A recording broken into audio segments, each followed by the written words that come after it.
Another benefit of the valuation issue is that it becomes a wonderfully innocuous, low-key way for you to engage with these other people.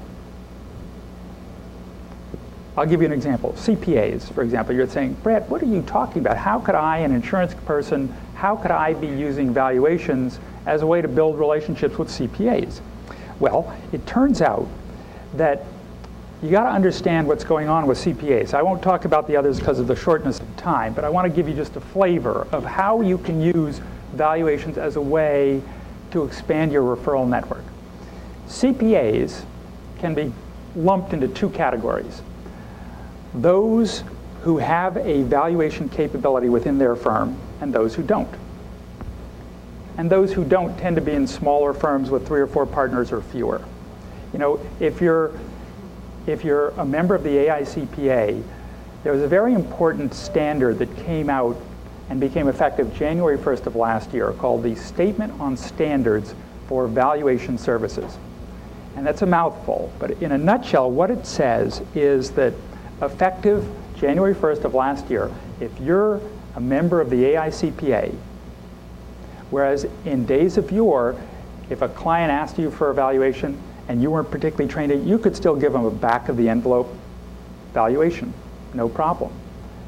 But on January 1st of last year, the SSVS kicked in, and it says that if you're a member of the AICPA and a client asks you to do a valuation, if you are not prepared to meet certain performance standards, you can't do a valuation. Had a dramatic effect on the accounting business, and it was all driven by the fact that so many people were getting lousy valuations, back of the envelope valuations, that led the clients into trouble, that the AICPA said, we've got to cut back on this problem. So the standard became effective. Now, picture yourself as a CPA in a small firm, and a client comes to you and says, I'm doing a buy-sell agreement, I need to know what my business is worth, can you value it for me? Because the first person the owner is going to go to is, of course, the CPA. And the CPA is saying, I can't do a valuation anymore because of the SSVS. So now what am I going to do? Am I going to, for example, refer my client to another accounting firm in town that might have a competent business appraiser on staff?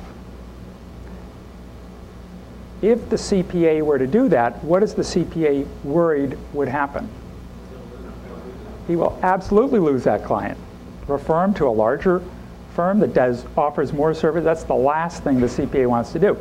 So if an advisor goes to that CPA and says, I want to take you to lunch, I want to kind of get to know you and your practice, and if during the course of the lunch you say, by the way, do you guys do business valuations? Again, this is not something you can do without being trained, but this is one of the things you've got to learn. But you take that CPA to the lunch and you say, do you do business valuations? No, okay. Well, the next time the issue arises, call me, the insurance person, because through me I have access to a firm, and again, it could be us, could be whoever you pick. I have access to a firm that not only does lots of valuations, and the IRS is one of their customers, very credible, but the valuation firm that I use doesn't offer any accounting services. So is zero threat to steal away your client. Now, if you're a CPA, you have just proposed a perfect solution to that problem. CPAs, those of you who work with them, know as a group they're very suspicious, tend to be very skeptical, and so the first few referrals will be strictly because you are the gateway to your valuation person. But guess what happens? Every one of those referrals will become one of your clients. They'll start to work with them. The good news will start to filter back to the CPA. And sooner or later, the CPA will be hearing, Janine Devine has been doing great things for 3 or 4 of my clients. What the hell does Janine Devine do? They'll start paying attention to you. And it's time for a second lunch where you can start, but this time it's an interactive conversation. I cite that as an example of how advisors are using the valuation issue as a way to build referral networks, as a way, in addition to, as a way to help them understand their clients' needs, and tee up product sales. The study group is where, a little background. I hope a lot of you are inspired by what I'm talking about to say, valuations, that's a good way to kind of build a relationship. You can't just hear a guy stand up and talk for 45 minutes and expect it to change your behavior. It's interesting, but you guys are busy. You're going to get back to your offices. You're going to have lots of, phone messages to return. It's hard. The only way you can get this concept built into your DNA effectively is to have sustained engagement with the concept, learn the roots, and then go out and do some practical exercises. That's what happens with the study group. Tomorrow morning's meeting will be the first one in person. Then the other 5 meetings, one a month, are all done by webinar.